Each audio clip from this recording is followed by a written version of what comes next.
Have you ever imagined what you would do if you had only 30 minutes to completely change your family's destiny? If a powerful man presented you with an impossible challenge, with a fortune on one side and total destruction on the other, would you have the courage to accept? Montana, 1885, in a luxurious saloon where the smell of imported whiskey mingled with the smoke of Cuban cigars, a barefoot boy of only 12 years old was about to do exactly that. And what happened that afternoon forever silenced the laughter of the richest and most cruel men in the region. Thomas held a yellowed envelope in his trembling hands, the last message from a father who never returned home. 7 years had passed since that fatal explosion in the mine. 7 years of silence, of humiliation, of his mother Sarah cleaning the same floors where tycoons discussed multi-million-dollar deals without even looking at her. The Old West was not just a land of opportunity as many imagine. It was also a place where power crushed the weak without mercy, where railroad and mining barons built empires on the bodies of workers who dared to question their decisions. Inside that saloon of varnished wood and crystal chandeliers imported from Europe, James Rockwell laughed too loudly. His voice echoed off the walls, decorated with hunting trophies, as his partners, equally powerful and equally cruel men, celebrated yet another contract that would make them even richer. They hadn't expected that day to be any different from any other. They hadn't imagined that a skinny boy with patched clothes and eyes that carried too much pain for his age was about to expose secrets that could destroy everything they had built. Stay with me until the end, because what you're about to discover about courage, justice, and the price of greed will stir something deep within you.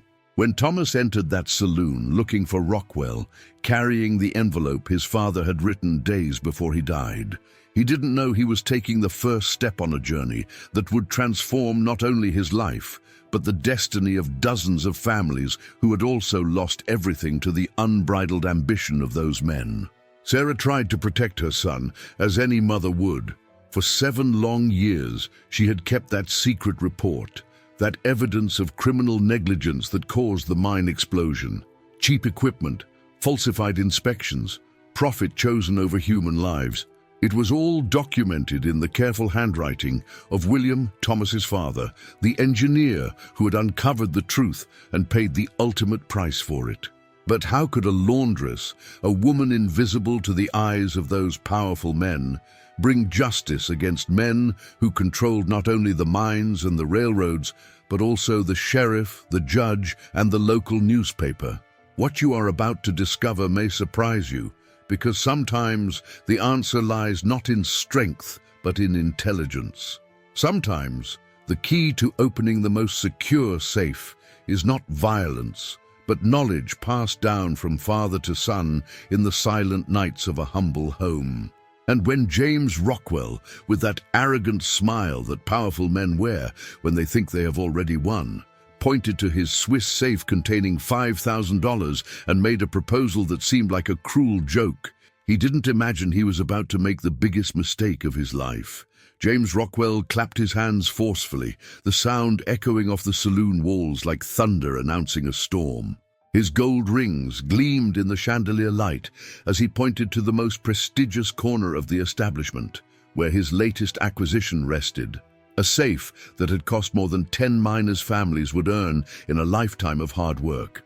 "Look here, gentlemen!" His voice overflowed with cruel amusement. "It seems the little mouse wants to play in the cat's territory." The 5 barons around the table burst into laughter that made the bourbon bottles tremble on the polished mahogany. Baron McAllister, owner of half the region's copper mines, clutched his stomach as he laughed, his grey mustache trembling with each puff of air. Clayton Hayes, the cattle magnate who controlled thousands of acres of pasture, banged on the table so hard that playing cards flew out. Samuel Briggs, the banker who decided who ate and who went hungry in that town, wiped away tears from laughing so hard. Thomas felt each laugh like a punch to the gut, but he stood firm, his fingers tightly gripping the envelope his father had sealed with wax 7 years ago. Sarah tried to pull him back, her voice a desperate whisper only he could hear. "Thomas, please, let's go. This won't work. These men will destroy us." But the boy didn't move. Something greater than fear pulsed in his chest. Something his father had planted in him through all those nights teaching about gears, codes, and the hidden truth behind things that seem impossible. "So, kid," Rockwell stood up, walking with the confidence of someone who had never known defeat, "you really think you can open my Schultz and Werner safe?" This beauty was made in Zurich, imported directly from Switzerland, and cost $5,000 just to ship. Whoa. He ran his hand over the metallic surface with obscene affection, as if petting a pet. "It has mechanisms that even the best burglars on the East Coast couldn't crack. But you, a barefoot kid, son of a dead miner, you think you can do it?" The silence that followed was as thick as smoke. All eyes in the saloon were fixed on Thomas, from the motionless waiters with trays in their hands to the poker players who had interrupted their games. The decision that boy made in the next few seconds would determine not only his fate, but also that of his mother, and perhaps, just perhaps, the truth about what really happened in that mine 7 years ago. "I accept." The words came from Thomas's mouth with a firmness that surprised even himself. Sarah let out a stifled moan, her hands flying to cover her mouth.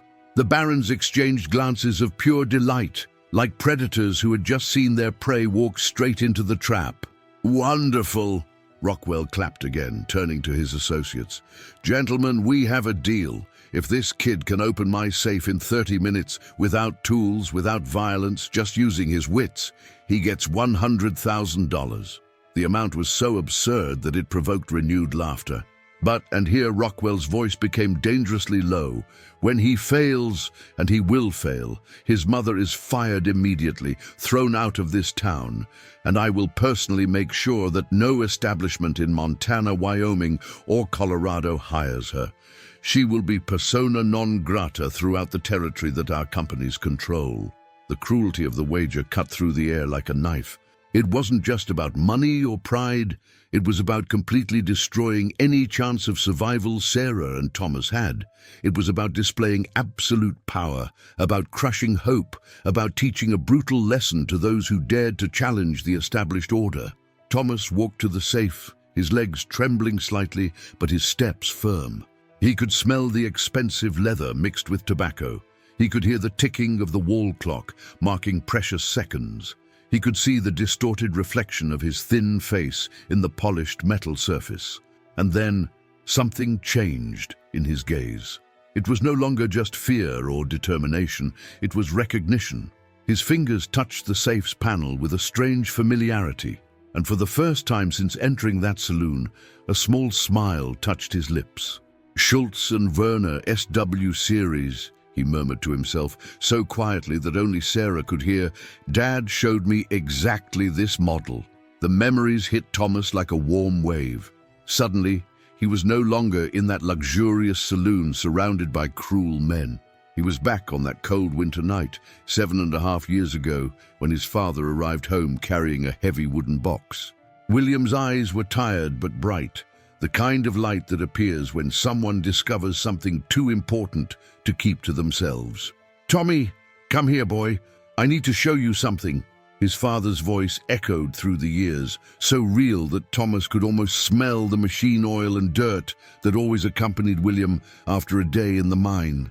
They sat on the wooden floor of that simple house, and William opened the box, revealing a small safe the size of a shoebox, with exposed gears and visible mechanisms. "This is from Banker Briggs' house," William explained, his hard-working fingers tracing the lines of the metal with reverence. "He paid me $3 to fix the jammed lock. But Tommy, while I was fixing it, I discovered something fascinating. All safes, no matter how expensive or sophisticated, have vulnerabilities. Because in the end, they were made by men, and men make mistakes." For months after that night, whenever William came home, they had their secret lessons. Sarah prepared dinner while father and son pored over hand-drawn diagrams, disassembled locks, and codes written on yellowed paper. The mindset of those who build safes is always the same. William taught with infinite patience. They want security, but they also want convenience. So they always leave a back door, a master code, something that allows access in case of emergency. Thomas remembered asking, with that pure curiosity that only children possess, "But Dad, why are you teaching me this? Do you want me to be a thief?" And William had laughed, that deep laugh that made his chest vibrate and pulled his son into a tight hug. "No, Tommy, I'm teaching you because knowledge is the only thing no one can take away from you. Rich men like Rockwell and his friends, they build vaults to protect their money, but they also build invisible walls to protect their secrets. And sometimes knowing how to open those vaults means having the power to reveal hidden truths." The final revelation came 2 weeks before the explosion. William arrived home different, tense in a way Thomas had never seen. His hands trembled as he pulled a thick envelope from the inside pocket of his coat. "Sarah," he called to his wife, with an urgency that made Thomas's blood run cold. "I need you to keep this safe. If something happens to me, if anything happens, you hide this envelope where no one can find it." "William, you're scaring me," Sarah had said, clutching the envelope as if it would burn her hands. "What's going on?" And then William told her. He told her about the cheap equipment Rockwell was using at the new mine, about the unstable dynamite bought from an uncertified supplier to save money, about the faulty ventilation system he himself had inspected and reported as dangerous. "They don't want to fix it," William said with a bitterness Thomas had never heard in his father's voice. "They said the cost of replacing the system would cut too much into the profit. They ordered me to sign the report saying everything was safe." "And you signed it?" Sarah asked, already knowing the answer. "No," William replied, with that quiet courage that defined him. "I can't sign something that will kill men. So I made my own report. The real one. I documented everything. And tomorrow I'm going to the Federal Marshal's office in Helena." He pointed to the envelope in Sarah's hands. "It has copies of everything. Letters, measurements, even conversations I recorded where Rockwell and the others discuss accepting the risk because lawsuits cost less than renovations." 2 weeks later, William was dead. The explosion that no one could have predicted happened exactly where he had said it would, for the exact reason he had documented. 3 men died instantly. 2 others died in the following days from complications. And William, the man who tried to save them, was buried as just another statistic, another unavoidable accident in the dangerous work of mining. Now, 7 years later, Thomas stood before the vault that held Rockwell's secrets, using the knowledge his father had given him as a final gift, the last lesson from a man who believed that truth and justice were worth more than life itself. Comment below if you've ever lost someone who taught you something that changed who you are. Thomas's fingers traced the metal plate at the base of the safe, where small numbers were etched like scars in the steel. SW7843. His heart raced. It was exactly as his father had described on those winter nights when the oil lamp flickered and cast dancing shadows on the walls, while William sketched diagrams on cheap paper. Schultz and Werner always used the serial number as the basis of the master code. His father's voice echoed through time, clear as if he were there, guiding his son's hands. "But they reverse it, Tommy. They take the last 4 digits, reverse the order, and add the year of manufacture." "The boy's talking to himself," Clayton Hayes scoffed, his drawling voice cutting through the tense silence of the saloon. "Perhaps we should stop this before the boy has a nervous breakdown." But Rockwell raised his hand, his eyes fixed on Thomas with a newfound intensity, something between curiosity and the first flicker of unease. "Let him try. I want to see how far this charade will go." Thomas closed his eyes, performing the calculations his father had taught him. 7843, reversed was 3487. The safe appeared to be from 1883, so add 83, 3, 4, 8, 7, 8, 3, 6 numbers. His hands trembled as he reached for the combination dial, that cold metal wheel that decided destinies. He turned it to the right to 3, click, to the left to 4, click. Each movement was a decision, each number a gamble on the trust his father had placed in him years ago. Sarah watched with her heart in her throat, her hands pressed against her chest so tightly that her knuckles turned white. She could see in her son's tense shoulders the weight of the world he carried, all the vulnerability of a child doing the work a man couldn't finish. The barons had stopped laughing. The silence was now different, heavy with something that could be fear or the first crack in the armor of arrogance they wore like a second skin. 8, 7, 8. The final numbers fell into place like pieces of a jigsaw puzzle the universe had been holding for 7 years, waiting for this exact moment. Thomas took a deep breath and pulled the lever. For 3 eternal seconds, nothing happened. Rockwell began to smile, that victorious smile powerful men wear when natural order is about to be restored. But then, a deep, mechanical, final click echoed through the wood and metal. The internal locks unlocked. The massive vault door began to swing open. The sound that escaped Baron McAllister was something between a gasp and a groan. Samuel Briggs dropped his glass of whiskey, the amber liquid spreading across the table like blood.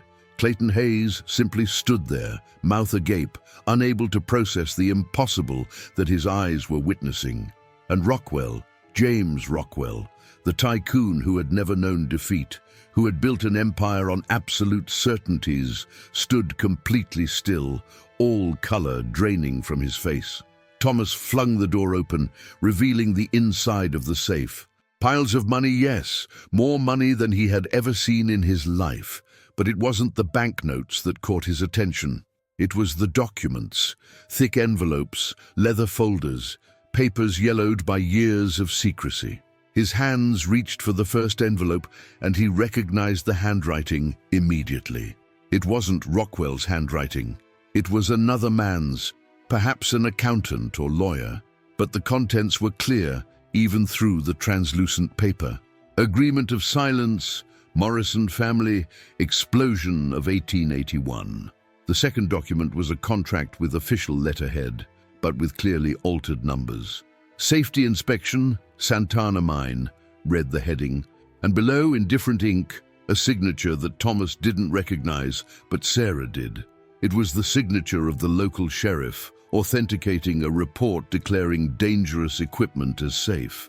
The third envelope contained correspondence between Rockwell and suppliers, discussing prices for uncertified but functional dynamite with discounts of 60% off the normal price. "Close it!" Rockwell's voice came out hoarse, broken, so different from the arrogance of minutes before that it seemed to come from another person. "Close that safe now, boy." But Thomas didn't close it. He pulled out another document, and this one made his blood run cold. It was a report written in his father's hand, dated 2 weeks before his death, detailing all the safety violations at the mine. And stamped in red over William's words were 3 letters that changed everything. Denied, Jr. James Rockwell had seen the notice. He had read the words of an honest man trying to save lives, and he had chosen profit over truth, money over humanity, power over all the lives that would be lost.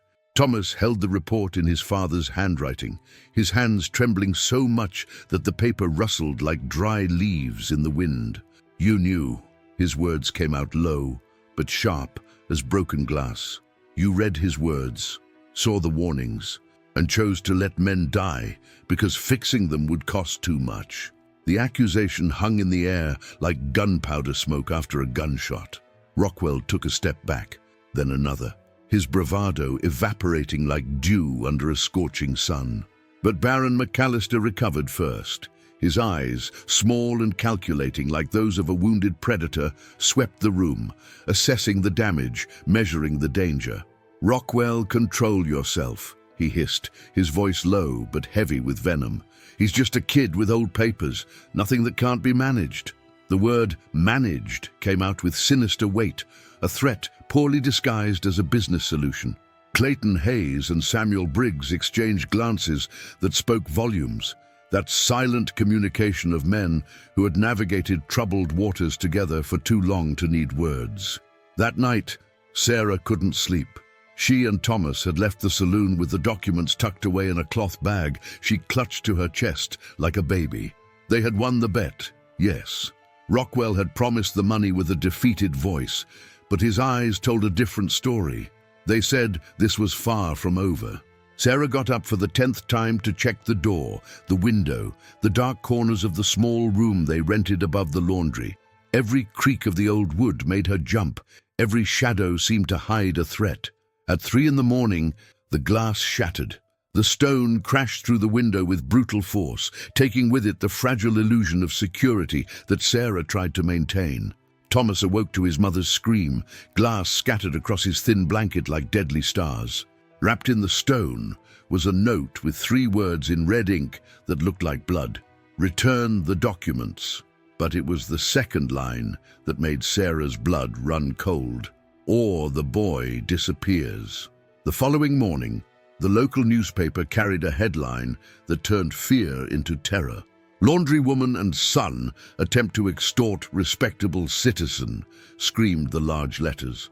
The article, written with venomous precision, painted Thomas as a trained con artist, Sarah as an unscrupulous mother using her son for criminal purposes, and Rockwell as a generous victim of an elaborate scheme.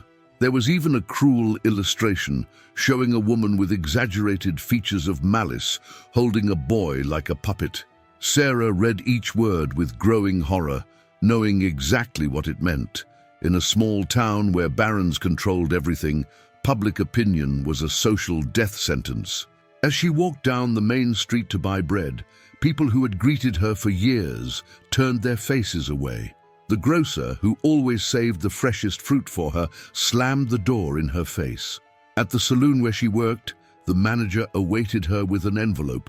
"Your services are no longer needed," he said without looking her in the eye, and Sarah knew someone had given him orders, someone powerful enough that he dared not disobey. But the real blow came at dusk. Thomas was returning from the water well when 2 men emerged from the shadows between the buildings. They weren't from the city, at least not faces he recognized. They wore low-cut hats and scarves covering part of their faces. "Come with us, boy, without making a sound," one of them said, his hand already outstretched to grab him. The impact of what was happening hit Thomas like a runaway train. They were going to kidnap him. They were going to take him to some remote place where no one would hear screams, where documents could be exchanged for life, where the truth would be buried along with inconvenient witnesses. Thomas dropped the bucket. The water spilled onto the dry ground like wasted tears, and then he ran with every ounce of energy he had, hearing heavy boots pounding behind him, hands almost grabbing his shoulder, voices shouting threats that mingled with his own heart thundering in his ears. He dove between beer barrels, slid under a cart, used every inch of advantage his small size offered, until he burst through the front door of his room, where Sarah pulled him inside and locked everything with frantic hands. Mother and son embraced, both trembling, both knowing that transforming victims into survivors would require more courage than opening any safe. And then came the knocking at the door. It wasn't violence, it was worse. It was authority. "Open in the name of the law," the sheriff's voice cut through the night. "Sarah Thompson, you are under arrest for false accusation and attempted extortion." The sheriff planted his feet on the doorstep, his hand already resting on the handcuffs fastened to his belt. Thomas placed himself between him and his mother, a futile gesture of protection that broke his heart in its sheer audacity and futility. But before the sheriff could take another step, a female voice cut through the tension like a sharp blade. "Sheriff Morrison, under what legal authority are you proceeding with this arrest?" Everyone turned. A woman was stepping out of an elegant carriage, wearing a traveling outfit that screamed Eastern money, Boston, or perhaps Philadelphia. Her dark hair was styled in an impeccable bun, but it was her eyes that held the attention, eyes that had the same gray-blue hue as James Rockwell's, but without the cruelty, without the moral emptiness that turned intelligence into a weapon. "Catherine," the sheriff's voice faltered, "I didn't know you were back." There was genuine unease in his tone. the kind of unease men feel when their questionable actions are witnessed by someone whose opinion still matters. Catherine Rockwell didn't answer him. Instead, she walked straight to Sarah and Thomas, her eyes scanning the broken glass, the stone still on the floor, the obvious vulnerability in every corner of that wretched room. "My name is Catherine Rockwell," she said directly to Sarah, her voice firm but gentle. "I'm a lawyer, a Harvard graduate, and the daughter of the man who caused all this. And I've come here to right my father's wrongs." The statement landed like a bombshell. Sarah looked at the woman with a mixture of distrust and desperate hope, that dangerous combination drowning people feel when someone throws them a rope, unsure if it's a rescue or a trick. Catherine turned to the sheriff with an authority that made her youth seem irrelevant. "Sheriff Morrison, I demand to see the arrest warrant signed by a judge. Not a note from my father or his associates, but a proper legal document." The sheriff swallowed hard, his hand moving uncomfortably to his pocket, where there clearly was no warrant. "Well, Mrs. Thompson is suspected of, has a verbal order from the judge for—" "Verbal order," Catherine interrupted him, "has no legal validity for arrest without being caught in the act. Do you know that, Sheriff, or have you lost your basic law notes?" Before the sheriff could respond, a second figure emerged from the darkness. An older man, perhaps 60, with shoulders stooped from the weight of more than just age. His clothes were expensive but disheveled, as if he had lost interest in appearances. Marcus Stone had been Rockwell's partner in the early days, before wealth turned ambition into greed, before decisions began to cost lives instead of just money. "Sheriff," Marcus said in a hoarse voice, like someone who had spent sleepless nights, "I was there when the documents were signed, when Rockwell approved defective equipment, when we paid families to keep quiet. I signed some of those checks with my own hands." He stopped before Sarah, and for the first time in 7 years, she saw one of the men responsible for her husband's death show something that could be genuine remorse. "Mrs. Thompson, I can't bring your husband back. I can't undo 7 years of cowardly silence, but I can testify.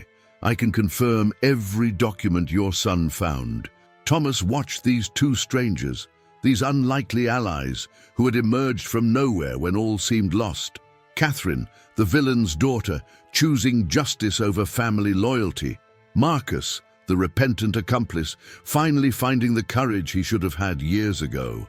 It was the kind of twist that seemed too good to be true, and Thomas had learned early on that things that seem too good to be true often come with hidden pitfalls.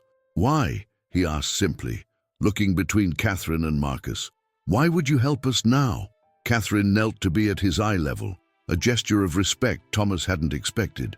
"Because I grew up believing my father was a hero, and I discovered yesterday that he's the kind of man who leaves children orphaned to save money. Because I studied law to defend justice, not to protect criminals, just because I share their blood."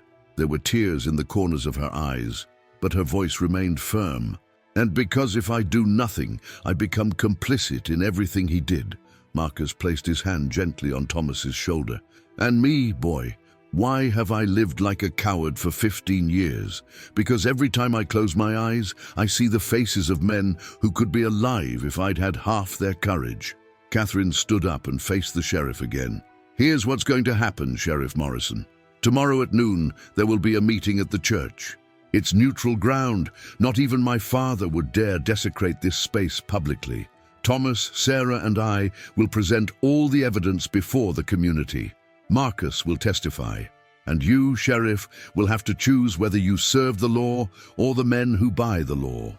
Midday arrived with a silence that seemed to have physical weight. The white wooden church, built by the same hands that dug tunnels in the mountains, was so crowded that people squeezed even through the open windows. Thomas had never seen so many people gathered, so many faces marked by years of hard work, so many eyes that carried stories of loss that mirrored his own. Sarah held his hand tightly as they walked down the central aisle, and he could feel her trembling, the courage that demanded each step. Catherine stood before the altar, a makeshift table covered with documents, neatly arranged in precise piles. Marcus Stone stood beside her, his hands visibly trembling but his chin held high with newfound determination. And then, one by one, they began to rise. Widows, 23 women dressed in black who had never met before that day, but who shared an identical grief, an absence that no amount of money could ever fill. "My husband's name was Daniel Morrison," a grey-haired woman began, her voice breaking but persisting. "He died in 1881 when a tunnel collapsed because the supports were cheaper than specified in the project." Another stood up. "Robert Hayes, my husband, the explosion of 1883. They said it was an accident, but I knew. We all knew."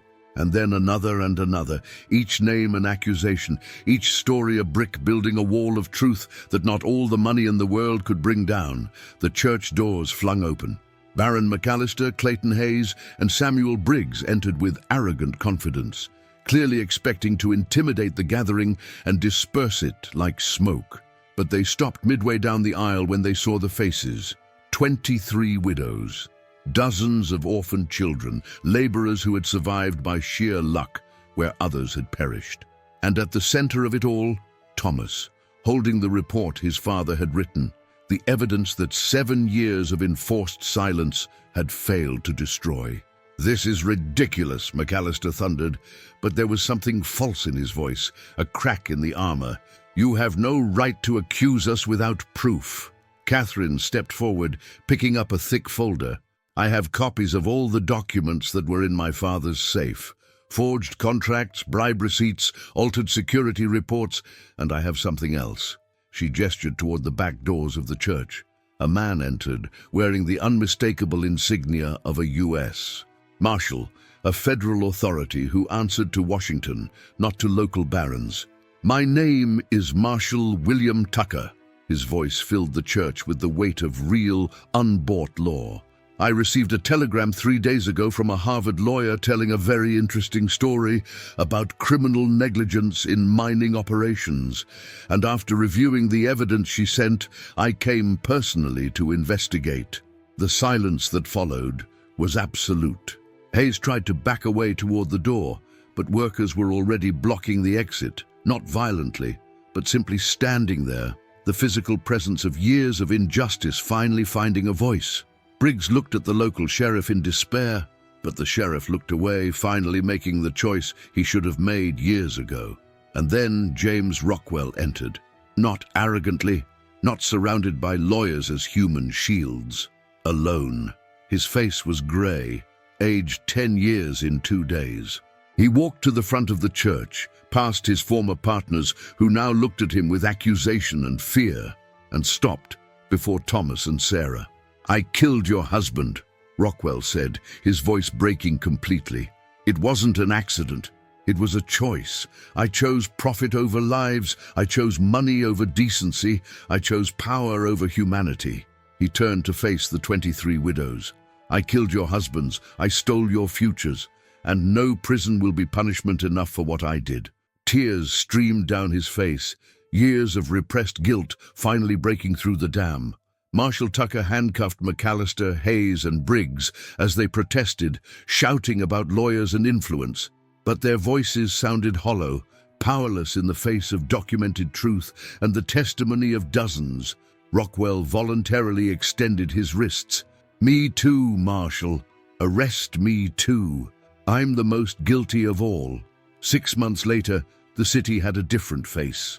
It wasn't just the new building on the main street, a 2-story building with a carved wooden sign that read William Thompson School for Children of Workers. It was something more subtle, deeper. It was the way people walked, heads held slightly higher, voices a little louder when discussing issues that were previously decided only by the powerful. The $100,000 Thomas had won by opening that safe became more than just money. It became living transformation. Catherine used her legal training to ensure that every penny was invested not only in bricks and wood, but in real teachers, new books, and materials that would give poor children the same opportunities that rich children had always had. Marcus Stone donated additional land and personally oversaw the construction. his aged hands working alongside carpenters, as if each nail hammered was a way of paying debts that money could never settle. Sarah Thompson no longer cleaned toilets. The new community hotel, built with funds released by the federal government after the investigations, needed someone who understood what it meant to serve with dignity, not humiliation. She now wore simple but clean dresses, not stained uniforms. She carried keys on a silver ring, not heavy buckets. And when she spoke, men who had previously ignored her now listened, because they had learned that strength of character has nothing to do with social standing. The mines had new laws too: monthly federal inspections, mandatory certified equipment, life insurance for workers. No change would bring the dead back, but perhaps, just perhaps, it would ensure that fewer children grew up without parents. Fewer wives slept hugging empty pillows where husbands used to be. Rockwell was serving his sentence in a federal prison, but before leaving, he had signed documents transferring a large portion of his fortune to a compensation fund. Catherine visited him monthly, not to forgive the unforgivable, but to witness the slow and painful journey of a man trying to find redemption where everyone said it was impossible. She brought news of the impact each dollar was having, and Rockwell listened with silent tears, knowing that no amount of good could erase the evil he had caused, but doing it anyway because it was the only thing he had left. On a cold spring morning, Thomas walked to the cemetery on the hill. He carried a small tree, a young pine that Catherine had brought from the region where she had studied. Sarah walked beside him, and behind them, Catherine and Marcus. The cemetery had 23 tombstones lined up, each representing a man who should be alive, should be watching his children grow up, should be growing old with dignity alongside women who loved them. Thomas dug a hole beside William Thompson's gravestone. The earth was hard, resistant, like everything in that region. But he dug with hands that had learned that perseverance isn't about strength, it's about refusing to give up when everything seems impossible. He placed the small tree in the hole, carefully covered the roots with soil, and watered it with water Sarah had brought in a silver bucket from the hotel, no longer the rusty bucket she used when cleaning floors. "My father taught me that the best vaults don't hold gold," Thomas said, his voice firm but gentle, speaking both to the living and to the spirit that rested beneath the stone. "They hold lessons. They hold truths that no one can steal. They hold legacies that continue even when bodies turn to dust." He touched the gravestone with gentle fingers.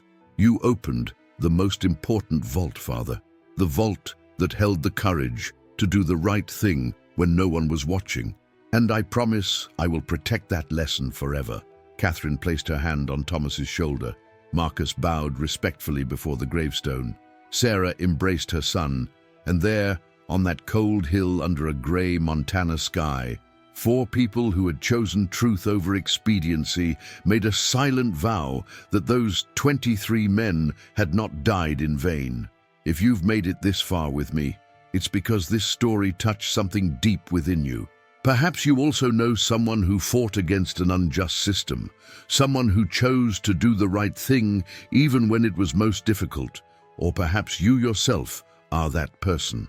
Stories like this are not just entertainment, they are mirrors that show us who we can be in the moments that truly matter. I bring this type of content to the channel every week, stories that make you feel, think, and remember that courage isn't the absence of fear, it's choosing to act despite it. If you want to continue this journey with me, subscribe to the channel and activate the bell so you don't miss the next chapters of this conversation we're having together. Each story I tell here was chosen with you in mind, to bring you something that's truly worth your time. And look, if this story touched you, leave a like below. It's not just a little button, it's your way of saying, "I understood the message, this mattered to me." And in the comments write, "The vaults hold lessons." That way I know you stayed until the end and absorbed what really mattered in this story. I love reading each comment, each reflection you bring. There's a video over here about another incredible story of transformation and justice that I know will captivate you just as much. Click on it and stay with me there, because this conversation is only just beginning.